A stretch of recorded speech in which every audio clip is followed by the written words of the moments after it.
bonjour à tous.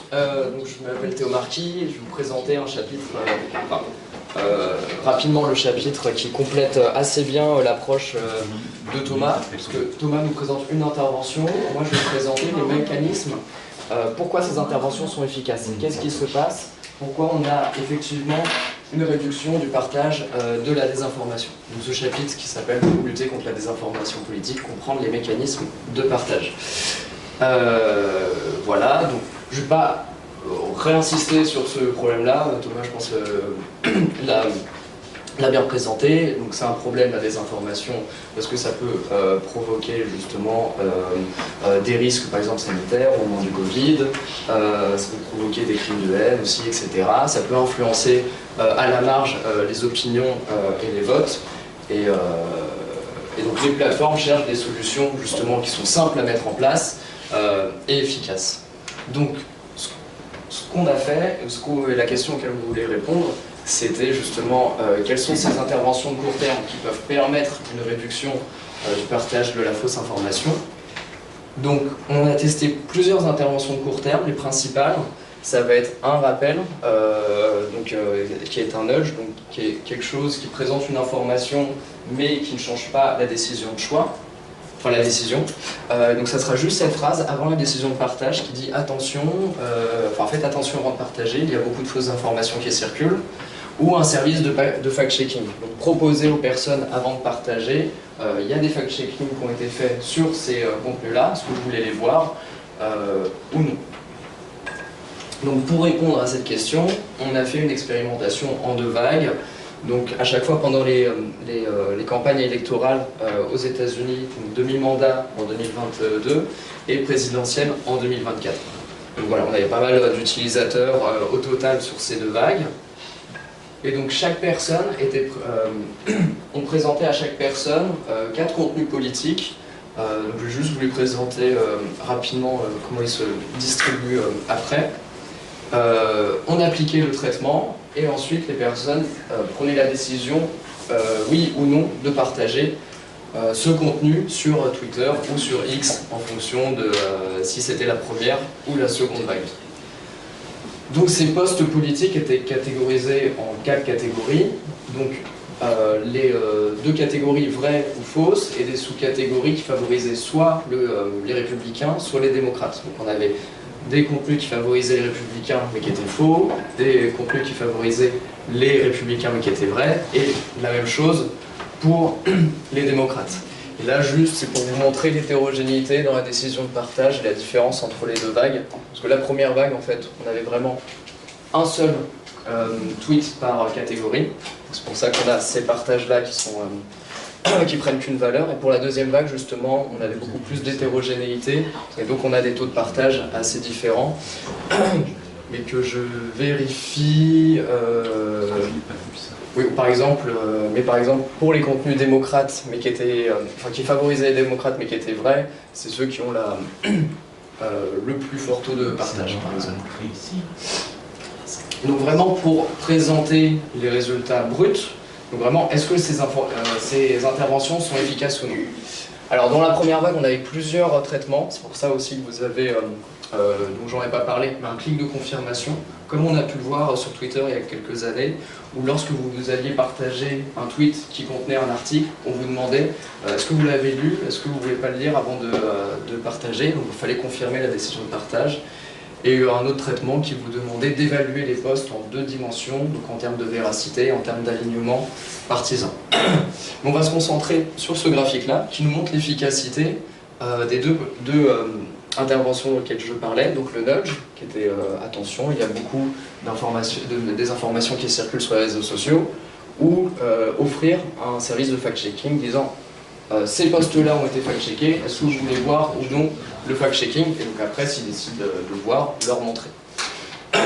Donc sur les faux posts, on voit que ces 2 interventions-là sont efficaces, elles ont plus ou moins le même effet, elles ne sont pas statistiquement différentes, en fait, elles se superposent, même si le fact-checking a l'air d'être relativement plus efficace. Donc les 2 sont efficaces pour réduire la désinformation.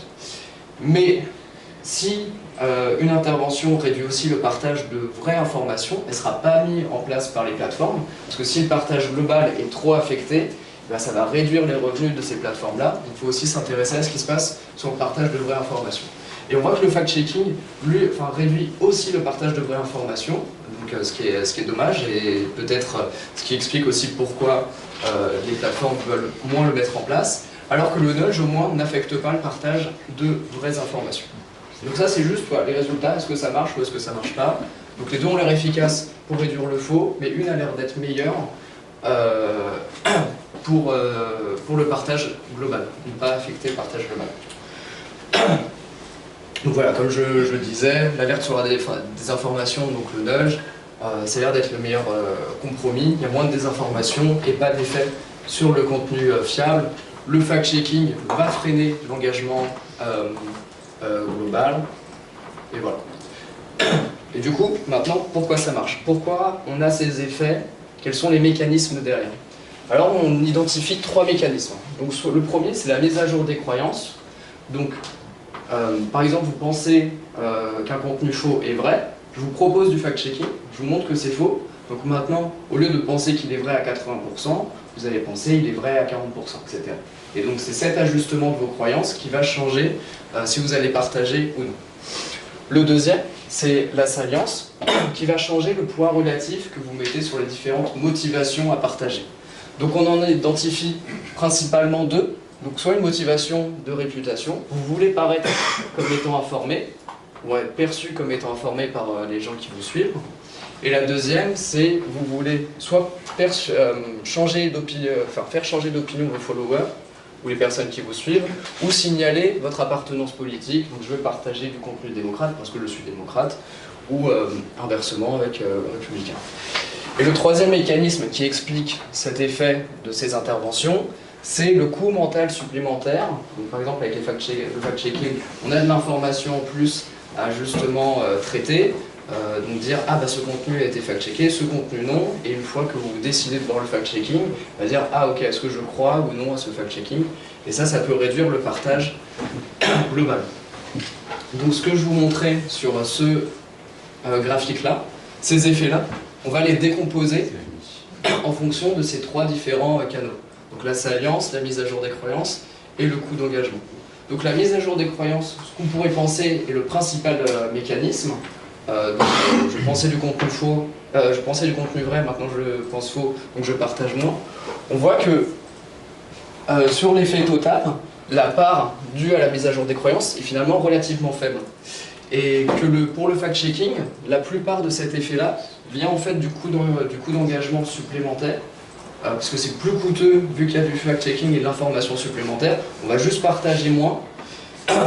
On va partager encore moins du faux, mais on va partager aussi moins du vrai. Ce qui est intéressant et pourquoi on n'a pas cet effet négatif pour le nudge et l'alerte à la désinformation, c'est grâce à ce mécanisme de salience. Donc quand on change les poids des motivations au partage, et vu que la salience augmente beaucoup le poids que vous allez mettre sur la motivation à paraître informé, on a une augmentation du partage dû à ce mécanisme pour les contenus vrais et une réduction pour les contenus faux. C'est vrai aussi pour le fact-checking, mais c'est moins efficace pour faire penser à la réputation des individus.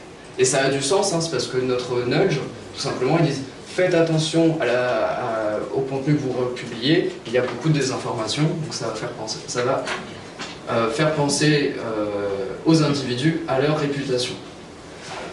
Donc qu'est-ce que ça implique et quelles sont un peu nos recommandations avec ça? C'est juste de mettre des messages courts et clairs avant de prendre les décisions de partage, donc avant les partages. Donc ce nudge-là, pour rappeler et favoriser ce comportement-là, de potentiellement garder le fact-checking, hein, parce que ça peut être très utile aussi, même si ça se repose sur ces mécanismes-là, même si ça diminue le partage global, mais d'éviter les dispositifs trop lourds. C'est pour ça les community notes, qui sont un fact-checking, qui sont directement annotés au tweet, peut être un bon compromis, justement. Et donc voilà, juste pour le grand public, quelles recommandations on peut faire? C'est de justement prendre le temps de penser à quoi on partage avant de le faire, et de penser justement aux conséquences du partage de, de ces informations sur nous, donc notre impact individuel, sur notre réputation et l'impact collectif. Donc voilà, je ne vais pas me répéter plus que ça, voilà, une intervention légère, donc le nudge, ça sera bien. Hop.